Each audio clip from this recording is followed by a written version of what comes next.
স্বাধীনতার ৫৫ বছর পর দেশের ২০ কোটি মানুষের কাছে প্রশ্ন, বলুন তো বাংলাদেশ কেন স্বাধীন হয়েছিল? পাকিস্তানিরা আমাদের উপর অনেক অত্যাচার নির্যাতন করেছিল, তাই কি নির্যাতন করেছিল আপনি কি জানেন? ২১শে ফেব্রুয়ারিতে মোট কতজন মানুষ মারা গিয়েছিল? সালাম, রফিক, বরকত, জব্বার সহ সর্বোচ্চ ৭ জনের বেশি নাম কোথাও দেখাতে পারবেন না। ১৯৬৯-এর পুরো গণ অভ্যুত্থানে আমানুল্লাহ মোহাম্মদ আসাদুজ্জামান ওরফে আসাদ, মতিউর রহমান মল্লিক, ডক্টর শামসুজ্জোহা সহ সর্বোচ্চ ৫ জনের নাম বলতে পারবেন। যদিও উইকিপিডিয়া সহ বিভিন্ন জায়গায় বলা হয়ে থাকে ৫২ সালের ভাষা আন্দোলনে ৩৯ জন আর ৬৯-এর গণ অভ্যুত্থানে মোট ৬১ জন মারা গিয়েছিল। কিন্তু এই ৩৯ কিংবা ১০০ জনের নামের তালিকা আজ পর্যন্ত কোথাও প্রকাশ করতে পারেনি। ১৯৭১ সালে ভারত পাকিস্তান যুদ্ধের আগ পর্যন্ত এটাই ছিল পশ্চিম পাকিস্তানি শাসকদের হাতে পূর্ব পাকিস্তানের মৃত্যুর মোট সংখ্যা। পাকিস্তানের ব্যাপারে আমাদের যে ইতিহাস শেখানো হয়েছে তার পুরোটাই যে মিথ্যে তার প্রমাণ আমাদের চোখের সামনে আছে। পাকিস্তানি শাসকদের বিরুদ্ধে সবসময় একটি অভিযোগ করা হয়, পশ্চিম পাকিস্তানিরা নাকি আমাদের চরম বঞ্চিত করেছে আর ভারত আমাদেরকে স্বাধীনতা এনে দিয়েছে। যে কারণে ভারতের প্রতি আমাদের সারা জীবন কৃতজ্ঞ থাকতে হবে আর পাকিস্তানকে কাছেই ভিড়তে দেওয়া যাবে না, কারণ তারা আমাদের চিরশত্রু। অথচ রাজনৈতিক কামড়াকামড়িতে দুই পাকিস্তান আলাদা হবার পর থেকে দুই পাকিস্তানেরই ক্ষতি হয়েছে। পশ্চিম পাকিস্তানের অর্থনৈতিক ক্ষতি হলেও বাংলাদেশের দুটোই গিয়েছে আর মাঝখানে লাভবান হয়েছে ভারত।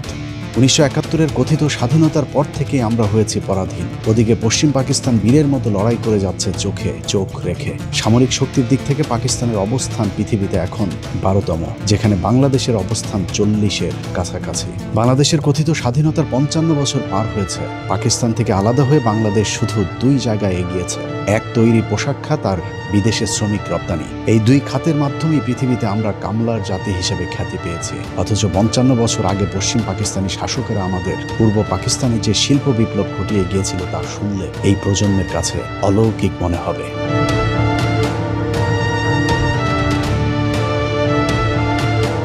পশ্চিম পাকিস্তান ছিল পৃথিবীর প্রাচীন সভ্যতার অগ্রগামী জনপদের একটি। ১৯৪৭ সালে ব্রিটিশরা ভারত ছেড়ে যাবার সময় বাংলাদেশ অর্থাৎ পূর্ব পাকিস্তানে ছিল শুধু একটি বিশ্ববিদ্যালয়, অথচ পশ্চিম পাকিস্তানে তখন ১১টি বিশ্বের বিখ্যাত বিশ্ববিদ্যালয় ছিল।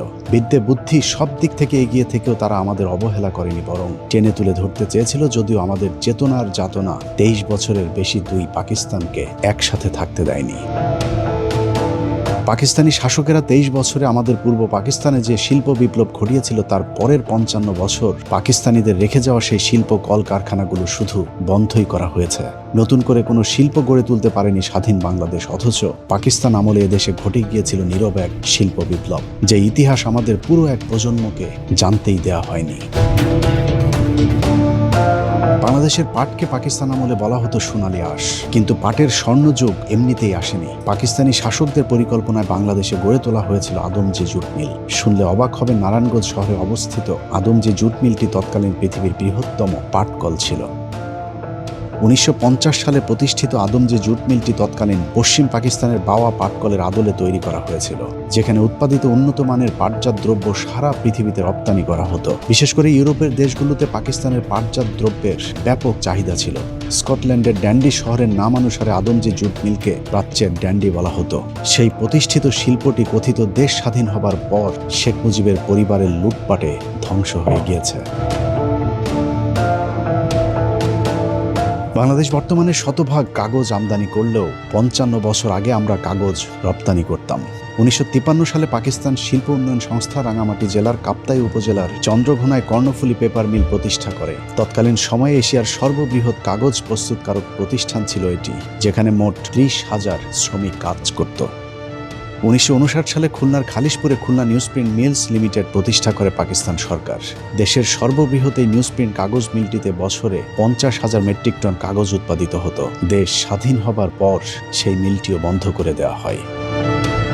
এছাড়া ১৯৫০ সালে ঢাকা জুট মিলস, একই বছরে খুলনা জুট মিলস, ১৯৫৩ সালে চট্টগ্রামের আমিন জুট মিলস এবং কর্ণফুলী রেয়ন মিল, চন্দ্রঘোনা পেপার মিল, প্রগতি ইন্ডাস্ট্রিজ, ইস্পাহানি কটন মিলস এবং ১৯৬৮ সালে বাংলাদেশের একমাত্র তেল শোধনাগার ইস্টার্ন রিফাইনারিও বাংলাদেশের উপর নির্যাতনকারী পশ্চিম পাকিস্তানিরাই তৈরি করেছিল। ৫৫ বছরে আর একটিও তেল শোধনাগার তৈরি করতে পারেনি কথিত স্বাধীন দেশের সরকার। পূর্ব পাকিস্তানের বিদ্যুতের চাহিদা পূরণে কাপ্তাই জলবিদ্যুৎ, কর্ণফুলী বিদ্যুৎ উৎপাদন কেন্দ্র, শাহজিবাজার বিদ্যুৎ উৎপাদন কেন্দ্র, আশুগঞ্জ বিদ্যুৎ উৎপাদন কেন্দ্র প্রতিষ্ঠান করে পাকিস্তান সরকার।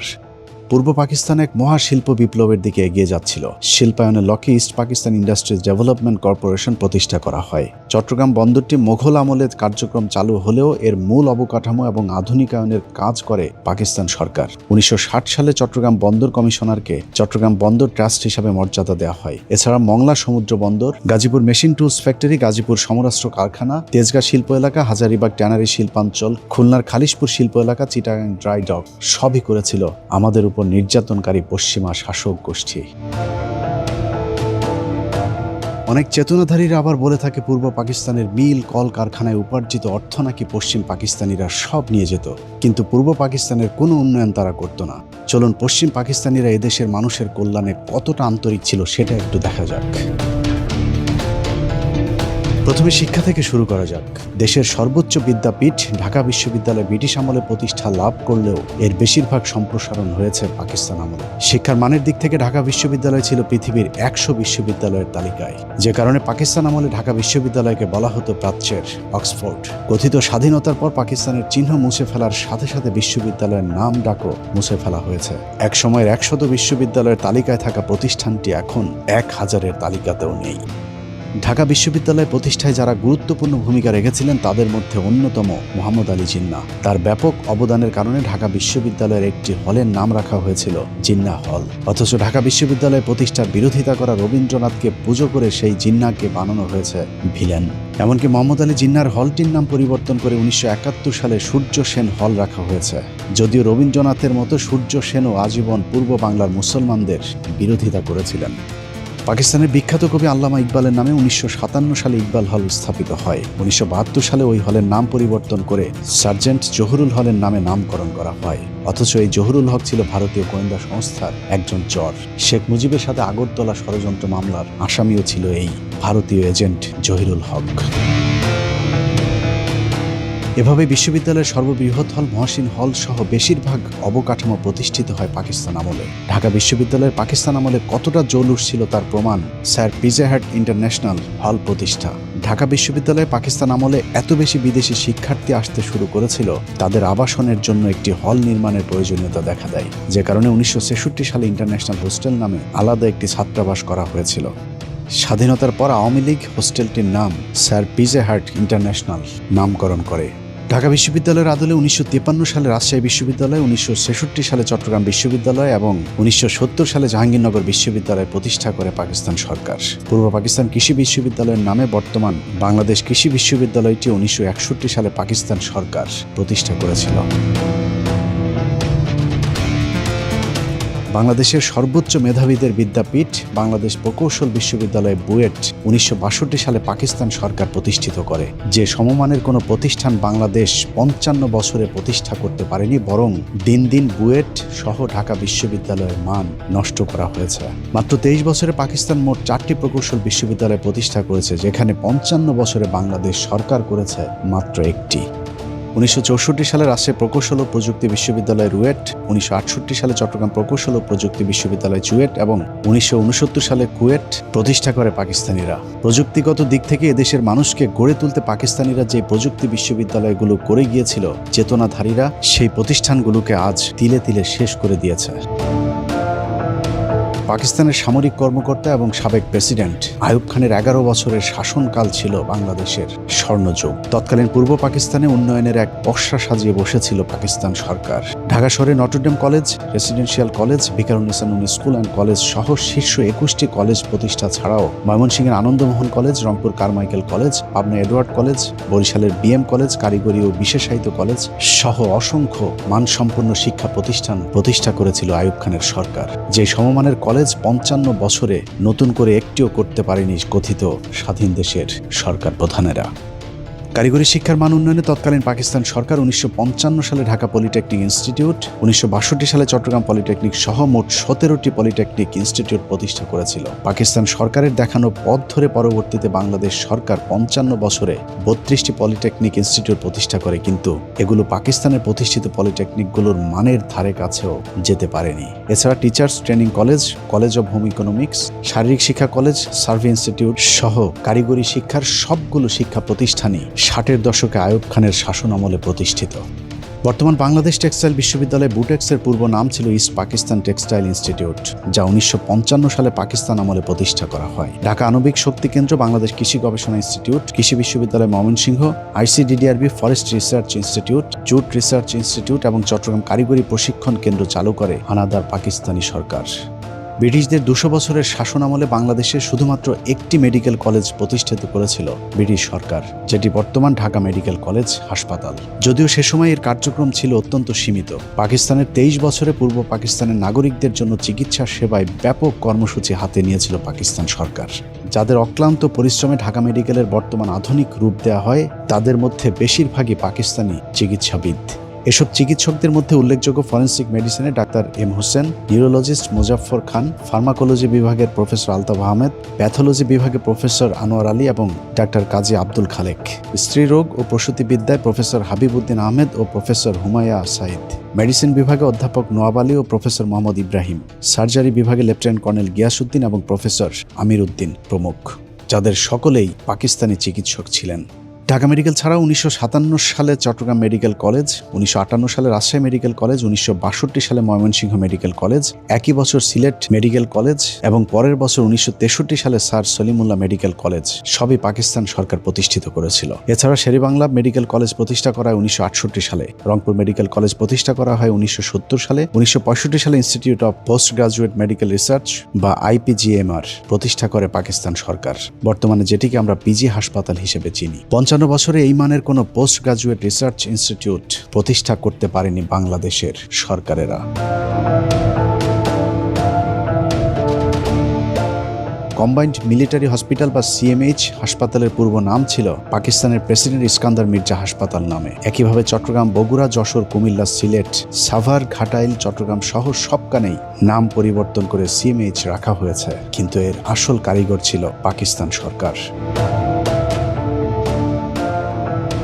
অনেকে বলে থাকে সশস্ত্র বাহিনীর চাকরির ক্ষেত্রে পাকিস্তানকে বঞ্চিত করা হতো, কিন্তু বাস্তবতা হলো সুঠাম দেহের অধিকারী পাকিস্তানিদের জন্য ব্রিটিশ এবং জার্মানির আদলে অনেক আগে থেকে ক্যাডেট কলেজ প্রতিষ্ঠা করা হয়েছিল পশ্চিম পাকিস্তানে, কিন্তু পূর্ব পাকিস্তানে 1947 সালের আগ পর্যন্ত কোনো ক্যাডেট কলেজে ছিল না। পশ্চিম পাকিস্তানের সরকার সেই বৈষম্য দূর করতে 1958 সালে ফৌজদারহাট ক্যাডেট কলেজ, 1963 সালে ঝিনাইদহ ক্যাডেট কলেজ এবং মির্জাপুর ক্যাডেট কলেজ, সবশেষ 1965 সালে রাজশাহী ক্যাডেট কলেজ প্রতিষ্ঠা করেছিল পাকিস্তান সরকার, যাতে পূর্ব পাকিস্তানের নাগরিকেরাও সশস্ত্র বাহিনীতে যোগদানের জন্য দক্ষ হয়ে উঠতে পারে। এখনও পাকিস্তান সরকারের তৈরি করে দিয়ে যাওয়া সেই ক্যাডেট কলেজগুলোই বাংলাদেশ সেনাবাহিনীকে টিকিয়ে রেখেছে।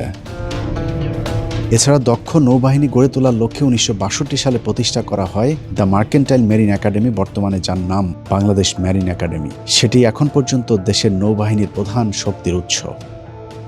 বাংলাদেশকে একটি আধুনিক ও শিল্পোন্নত পরিকল্পিত দেশ হিসেবে গড়ে তুলতে পাকিস্তান সরকার যা যা করা প্রয়োজন সবই শুরু করেছিল। ঢাকা শহরের গুলশান, বনানী, ধানমন্ডির মতো পরিকল্পিত আবাসিক এলাকাগুলো পাকিস্তান সরকারের পরিকল্পনায় করা। সম্প্রতি পূর্বাচল ও বসুন্ধরা আবাসিক এলাকা ছাড়া 71-এর পর এদেশের সরকার কোনো পরিকল্পিত আবাসন গড়ে তুলতে পারেনি। অবকাঠামোগত দিক থেকে বাংলাদেশের স্বর্ণযুগ ছিল পাকিস্তান আমল। ঢাকা চট্টগ্রাম, ঢাকা রাজশাহী, ঢাকা সিলেট, ঢাকা খুলনা সহ দেশের প্রায় সবকটি মহাসড়ক পাকিস্তান আমলে নির্মাণ করা হয়েছিল। এছাড়াও দেশের গুরুত্বপূর্ণ প্রায় সকল অবকাঠামোগুলো পাকিস্তান সরকারের করা। যেমন 1968 সালে চালু করা হয় কমলাপুর স্টেশন, যা তৎকালীন পৃথিবীর অন্যতম নির্মাণ শৈলীর একটি। শাসন ব্যবস্থায় সমতার লক্ষ্যে পাকিস্তান সরকার 1961 সালে জাতীয় সংসদ ভবনের নির্মাণ শুরু করে, যা এখনও আধুনিক স্থাপত্য হিসেবে বিবেচিত হয়। এছাড়া বায়তুল মোকাররম, ইসলামিক একাডেমি বা বর্তমান ইসলামিক ফাউন্ডেশন, মিরপুর চিড়িয়াখানা, কুর্মিটোলা বিমানবন্দর, বাংলা একাডেমি, রামপুরা টেলিভিশন ভবন, ঢাকা স্টেডিয়াম, ঢাকা জাদুঘর, হোটেল ইন্টারকন্টিনেন্টাল সহ বেশিরভাগ প্রতিষ্ঠানগুলো পাকিস্তান সরকারের হাত ধরে প্রতিষ্ঠিত। কথিত স্বাধীনতার পর শেখ পরিবার আর আওয়ামী লীগের দলীয়করণ আর লুটপাটে নতুন কোনো প্রতিষ্ঠান গড়তে পারেনি, বরং পাকিস্তানে রেখে যাওয়া প্রতিষ্ঠানগুলোকে ধ্বংস করে দেওয়া হয়েছে দিন দিন। বাংলাদেশ বেতার 1939 সালে ব্রিটিশ আমলে প্রতিষ্ঠিত হলেও রাজশাহী, চট্টগ্রাম, খুলনা, রংপুর, সিলেট বেতার কেন্দ্র প্রতিষ্ঠা করে পাকিস্তান সরকার। ঢাকা নিউ মার্কেট সহ সারা দেশের জেলা ও বিভাগীয় শহরগুলোতে নিউ মার্কেট গড়ে তোলার পরিকল্পনাও পাকিস্তান সরকারের।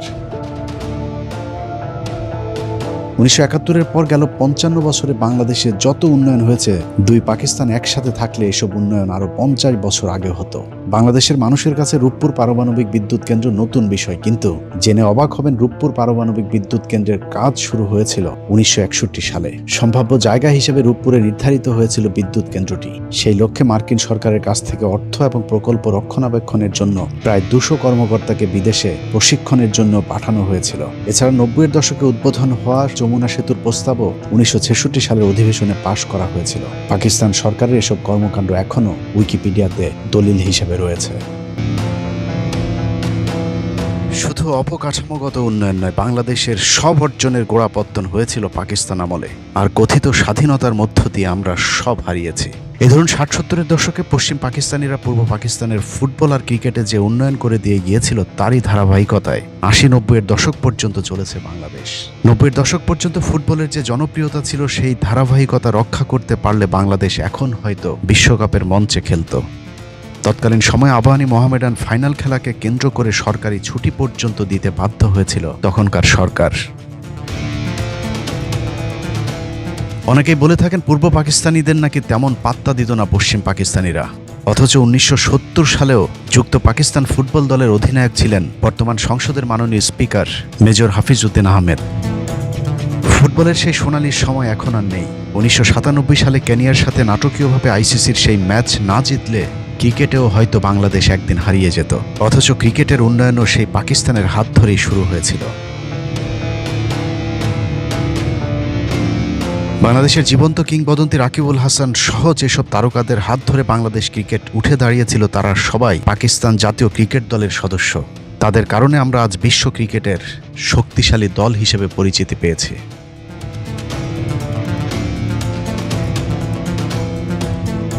একই অবস্থা সংস্কৃতি অঙ্গনেও। বাংলাদেশ চলচ্চিত্রের যত নক্ষত্র সবই পাকিস্তানের তৈরি। तूने मुझे धोखा दिया है, मेरी मोहब्बत का मजाक उड़ाया। तेरी भोली भाली सूरत को देखकर मैंने ये समझा था कि तू जंगल का वो फूल है जिसे रात के होठों ने अब तक नहीं छुआ। लेकिन ये मेरी भूल थी, तू एक जहरीला कांटा निकली। ये सब तुम क्या बोल रहे हो बाबू? मैं तो कुछ नहीं समझी। क्यों कर समझेगी? तूने ना कहा था कि हम पहाड़न जब किसी को मन देते हैं तो फिर कभी वापस नहीं लेते। রাজ্জাক, শাবানা থেকে শুরু করে ববিতা, রুনা লায়লা, সাবিনা ইয়াসমিন সকলেই পাকিস্তান আমলে উঠে আসা শিল্পী।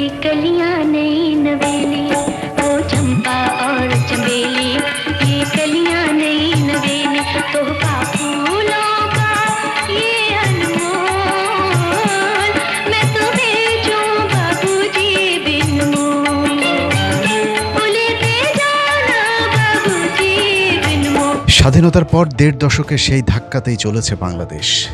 কথিত স্বাধীনতার মাধ্যমে আমরা পেয়েছি জাহেদ খান আর মমতাজদের মতো শিল্পী। বাংলাদেশের পাকিস্তান আমলে পাওয়া সব অর্জন ধ্বংস করে বাংলাদেশের মানুষ এখন পুরোপুরি ভারতের সংস্কৃতি নির্ভর হয়ে উঠেছে।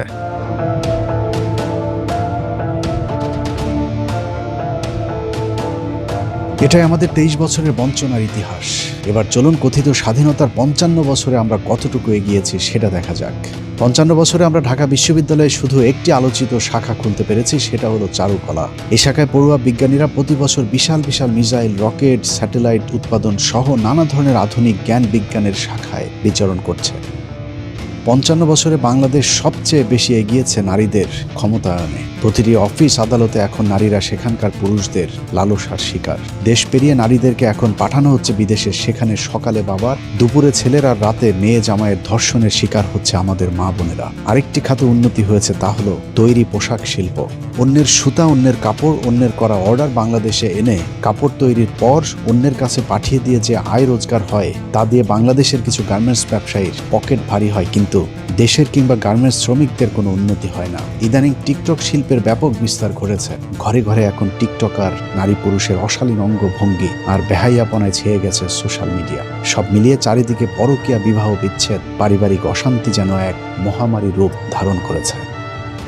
ভণ্ড রাজনীতিবিদদের বক্তৃতায় আমাদেরকে বীরের জাতি হিসেবে পরিচয় দিলেও সারা দুনিয়ায় আমাদেরকে বানিয়ে রাখা হয়েছে ভিখারির জাতি। কোথাও এই জাতিকে সম্মান দেওয়া হয় না। কথিত স্বাধীনতার পর সবচেয়ে বেশি লাভ যেটা হয়েছে তা হলো শেখ পরিবারের। শেখ পরিবার আর আওয়ামী লীগের লুটপাটের স্বাধীনতার পর 3.5 বছরে না খেয়ে মারা যায় 15 লাখ মানুষ। আওয়ামী লীগের তৈরি রক্ষী বাহিনীর নৃশংসতায় মারা গিয়েছিল আরও 45,000 মানুষ। পাকিস্তানিদের 23 বছরে পুরো পূর্ব পাকিস্তানের ধর্ষণের মামলা হয়েছিল মাত্র 1,674টি। আর কথিত স্বাধীনতার পর শুধুমাত্র 75 পর্যন্তই বাংলাদেশে মোট ধর্ষণের মামলার সংখ্যা ছিল 11,326টি। তারপরেও এই স্বাধীনতাকে বাঙালির চরম পাওয়া হিসাবে প্রতিষ্ঠিত করা হয়েছে, আর পাকিস্তানকে বানানো হয়েছে চিরশত্রু। কথিত সেই স্বাধীনতা যুদ্ধেরও প্রতিটি পরতে পরতে রয়েছে মিথ্যা আর অসত্যের ধূম্রজাল। বলা হয়ে থাকে পাকিস্তানিরা আমাদের 30 লাখ মানুষকে হত্যা করেছে, 2 লাখ মা বোনদেরকে ধর্ষণ করেছে, অথচ 30 লাখ মানুষ মারা গেলে প্রতি গ্রামে অন্তত 45 জন করে মানুষ মারা যাবার কথা। কিন্তু 45 গ্রামে খুঁজেও পাকিস্তানি হানাদার বাহিনীর হাতে মৃত্যুবরণ করেছে এমন একজন মানুষকেও খুঁজে পাওয়া যাবে না। সব ভুয়ো হয়েছে, আছে কিনা তা তো জানি না। ওই যে মুক্তিযোদ্ধার ভাষায় হেলে না, আর কি বয়স হয়েছে? আরে মাবে বীরাঙ্গনা বানাই, ওর নাম লো ইডা হেলে না। ওই যে মুক্তিযোদ্ধার চার দোকানদার যে মহিলা, ও কি বীরাঙ্গনা নেই? 71 সালে জন্ম হইতো হয়নি। ওরে বানাই রাখছে। ওই যে কয়জন নেতারা ওরে ঢাকা নিয়ে খেলাই টেলাই ওই ইয়ে করছে। আমরা যখন গেলাম গা, আওয়ামী লীগ ক্ষমতা আসলো, আসার পরে দেয় এরা ইচ্ছা মতো গিয়ে 2টা লোকের বানাইছে। একটা হইল মহরকোনা আর একটা হইল আমার এখানে। 30,000 টাকা ওই বার্তা পাইছে, আমরা কিন্তু 20,000 টাকা পাই।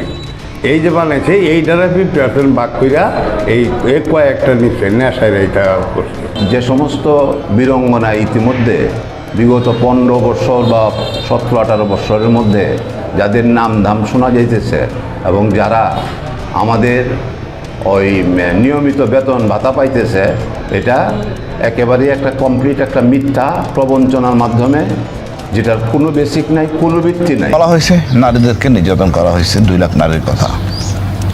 2 লাখ হোক 1 লাখ হোক, এটা আমাদের জন্য লজ্জা। কয়টা নারী থানায় দিয়ে মামলা করছে আমি নির্যাতিত হয়েছি আমার জানা নাই, কেননা থানার ওসিগুলি ছিল বাঙালি। আমাকে পাঠানো হলো 10 জন নারী রেপ হয়েছে চৌগাছা এলাকায়। চৌগাছা এলাকা হলো যশোর একটা অংশ, যেখানে ট্যাঙ্ক যুদ্ধ হয়েছে। এখানে 10 জন নারীর ধর্ষণের কথা বলা হয়েছে। আমি সরজমিনে যাই, কোনো নারীকে পাই নাই। নারী পাওয়া গেছে, কেউ স্বীকার করে না আমরা রেপ হয়নি, মিথ্যা কথা।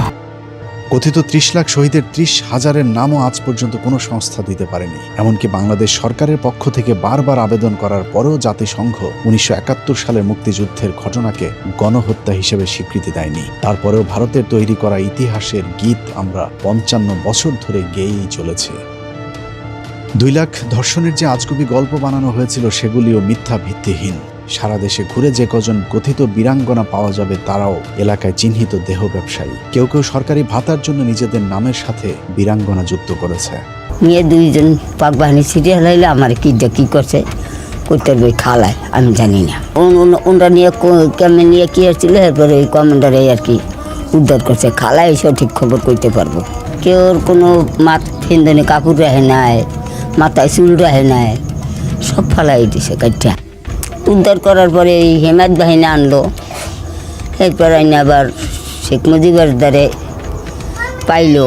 শেখ মুজিবের কাছে আমাকে নির্যাতনী হিসাবে গ্রহণ করে নিছে। অনেক কিছুই হয়েছে গ্রহণ করে। এরপর আমরা যে যেমনি বাপের দেশে কেউ ঠাই পাইনি। ওই সময় শেখ মুজিবের দেখছিলেন? হ্যাঁ, শেখ মুজিবের দেখিনি। তাই ওই যুদ্ধের সময় মুজিবের সাথে কোথায় দেখা হচ্ছিল আপনাদের? গোপালগঞ্জে? গোপালগঞ্জ না ঢাকা বয়ে জানি করতে না, সেটা এইরকম গোপালগঞ্জ নাহলে ঢাকা। পাক শাকের কাজ করতাম, তখন বললো যে কে কোন কাজ করতে পারবি বল। আমি কে ভাই, আমি একটা বিস্ফোরণ তৈরি করি যুদ্ধের মধ্যেই। তখন আমি কি করলাম, একটা পাঁচফোড়ন তৈরি করলাম, কিছু ছাই, তামুকের ফাঁকি, মরিচের ফাঁকি দিয়ে ছোট্ট ছোট্ট করে গোল্লা বানাইয়া এক একজনের হাতে দিতাম। অনেক মানুষ ছিল, এদেরকে হাতে দিতাম, ওরা গাছের আগায় আগায় থাকতো। যখন ওইটা যে তখন পড়তো, তখন ওরা আসলে ভরা ছিঁড়ে মারলে ভরা ওকে নাক মুখ চোখ মুখ কানা হয়ে যেত গা। তখন ওদের অস্ত্র আমরা চিনে এনে মুক্তিযোদ্ধাদেরকে দিতাম। অপারেশন করছি আমরা নিজের হাতে। না হইলে কমসে কম আমার এই হাত দেয়, না হইলে 2 থেকে 500 আমি মারছি। আমি 11 জনের জীবিত অবস্থায় তাদের পুরুষঙ্গ কেটে লাইছিলাম কাঁচি দিয়া, বব কাঁচি দিয়ে কাইটটা আমি টাকি মাছের মতন শুটকি দিছিলাম। এভাবে পাকিস্তানিদের সাথে আমাদের চরম দূরত্ব তৈরি করে আমাদেরকে পরাধীন করে রেখেছে ভারত। একটি স্বাধীন জাতি হিসেবে ন্যূনতম সম্মানটুকু আমাদের নেই। পৃথিবীর সবচেয়ে ভয়ঙ্করতম সীমান্তে আমরা বসবাস করি, যেখানে প্রতিদিন পাখির মতো মানুষ হত্যা করলেও তার কোনো বিচার নেই। অথচ পাকিস্তান আর্থিকভাবে খুব সচ্ছল হতে না পারলেও তারা সম্মান নিয়ে বেঁচে আছে। 71-এর যুদ্ধের ধকল এখনও কাটিয়ে উঠতে পারেনি দেশটি। যদিও পাকিস্তানের ব্যাপারে আমাদেরকে যেভাবে জানানো হয়, পরিস্থিতি তার সম্পূর্ণ বিপরীত। বাংলাদেশের মানুষকে, বিশেষ করে শাহরিয়ার কবির, বাংকার যোদ্ধা, জাফর ইকবালদের মতো কিছু প্রগতিশীলদেরকে যদি জিজ্ঞেস করা হয় পাকিস্তান সম্পর্কে 2-4 লাইন বলে যান, তাহলে তারা আপনার সামনে যে চিত্র তুলে ধরবে তা যদি সার সংক্ষেপ করা হয় তাহলে ঠিক এমন দাঁড়াবে। পাকিস্তান অত্যন্ত গরিব, পিছিয়ে পড়া একটি দেশ। এই দেশে স্কুল, কলেজ কিছুই নেই, শুধু কয়েকটি কওমি মাদ্রাসা আছে যেখানে ককটেল বানানোর প্রশিক্ষণ দেওয়া হয়, যেই ককটেল দিয়ে ভারতের সাথে সীমান্তে তারা যুদ্ধ করছে। পাকিস্তানে কোনো মিল, কল কারখানা কিছুই নেই, যে কারণেই তারা তাদের নিত্য প্রয়োজনীয় জিনিস থেকে শুরু করে ইলেকট্রিক পণ্য, এমনকি মোটরসাইকেল, গাড়ি সবই বাংলাদেশ থেকে আমদানি করে। ওই দেশে কোনো রাস্তাঘাট, ফ্লাইওভার তো দূরের কথা, পায়ে হাঁটার মতো কোনো রাস্তাও তৈরি করতে পারেনি পাকিস্তান সরকার। পাকিস্তানের নারীরা কাঁথা কম্বল গায়ে দিয়ে রাস্তায় বের হয়। লেখাপড়া, চাকরি বাকরি তো দূরের কথা, কোনো নারী রাস্তায় বের হলেই তার গলা কেটে ফেলে পাকিস্তানিরা। কিন্তু বাস্তবতা অন্যরকম। পাকিস্তান এখন পৃথিবীর অন্যতম পরাশক্তি। তারা নিজেরাই এখন ফাইটার জেট তৈরি করছে। মহাকাশেও আমেরিকা, চীনের সাথে তাল মিলিয়ে চলছে পাকিস্তান। ভারতের সাথে পাল্লা দিয়ে সামরিক খাতে বিশাল বিনিয়োগের কারণে অন্যান্য ক্ষেত্রে কিছুটা পিছিয়ে পড়লেও তাদের অবকাঠামোগত উন্নয়ন ঈর্ষণীয়। বিশাল বিশাল সেতু, সড়ক, মহাসড়ক, পর্যটন জোন, চীনের সাথে পৃথিবীর সবচেয়ে ব্যয়বহুল কারাকোরাম হাইওয়ে থেকে শুরু করে কি নেই এখন পাকিস্তানের। দক্ষিণ এশিয়ার সবচেয়ে পরিকল্পিত শহর পাকিস্তানের রাজধানী ইসলামাবাদ। পাকিস্তানের উত্তরাঞ্চলে অবস্থিত গিলগিট বালগিস্তানকে বলা হয় প্রাচ্যের সুইজারল্যান্ড। পাকিস্তানের এত সব সফলতার পরেও ভারতীয় মিডিয়ার দাপটে বিশ্বের বুকে কোন ঠাসা দেশটি। ভারতের অর্থে পাকিস্তানের ভেতরে বিভিন্ন সন্ত্রাসী সংগঠন ইসলামের নামে সন্ত্রাসবাদ চালিয়ে যাচ্ছে। পৃথিবীর কাছে পাকিস্তানকে উপস্থাপন করা হয়েছে এক সন্ত্রাসবাদী রাষ্ট্র হিসেবে, যে কারণে সারা বিশ্বে নেতিবাচক রূপে উপস্থাপিত হচ্ছে পাকিস্তান। সে একই কৌশল বাংলাদেশেও বাস্তবায়নের ষড়যন্ত্র চালিয়ে যাচ্ছে ভারত। এর আগে 5ই আগস্টের আগে কৃত্রিম জঙ্গি নাটক সাজিয়ে বাংলাদেশের মানুষকে হত্যা করেছে তারা। কিন্তু 5 তারিখের পর আওয়ামী লীগ নেই, জঙ্গিও নেই। পুরাতন কৌশলে সুবিধা করতে না পেরে তেহরিকি তালেবানের নামে ভারতীয় গোয়েন্দা সংস্থা নতুন খেলা শুরু করেছে, কিন্তু সেখানেও বাঁধ সেজেছে পাকিস্তান। ভারতীয় সেই ষড়যন্ত্রের হাত থেকে পাকিস্তান বাংলাদেশকে বাঁচিয়েছে, যে কারণে বাংলাদেশের আসন্ন বিপদ থেকে বাঁচার জন্য পাকিস্তানের সাথে এক হয়ে লড়তে হবে ভারতের বিরুদ্ধে। 2 পাকিস্তান একসাথে থাকার 23 বছরে পশ্চিম পাকিস্তানিরা আমাদের সাথে কি আচরণ করেছে সেটা শুরুতেই আলোচনা করা হয়েছে। তারপরেও যুক্তির খাতিরে মনে করুন পাকিস্তান আমাদের সাথে অনেক বৈষম্য করেছে, তারপরেও পাকিস্তানকে আমাদের দরকার, কারণ শত্রুর শত্রু সব সময় বন্ধু। পাকিস্তান বাংলাদেশকে সব ধরনের সামরিক সহযোগিতা দিতে প্রস্তুত। অতএব পাকিস্তানকে আমাদের বন্ধুর মতো পাশে চাই। যারা 71-এর অজুহাতে পাকিস্তানের সাথে বাংলাদেশের সম্পর্ক নষ্ট করতে চাইবে তারাই ভারতীয় আসল দালাল। তারা সব সময় চায় আমরা ভারতের মুখাপেক্ষী হয়ে থাকি। 71 সালের যুদ্ধকে বারবার টেনে এনে 2 পাকিস্তানের মধ্যে সম্পর্কের ফাটল ধরানো হয়। পাকিস্তানের মানুষ যখন পারমাণবিক শক্তি অর্জন করে মঙ্গল গ্রহে যাবার গবেষণা করছে, চেতনার বাংলাদেশ তখন মঙ্গল শোভাযাত্রা নিয়ে ব্যস্ত। অতএব সময় এসেছে সিদ্ধান্ত নেবার। মাথা উঁচু করে থাকতে চায় বাঙালি জাতি। পরাধীন হয়ে পৃথিবীর কোনো শক্তির কাছেই মাথা নত না করে সোজা হয়ে দাঁড়াতে চাই। আল্লাহ হাফেজ।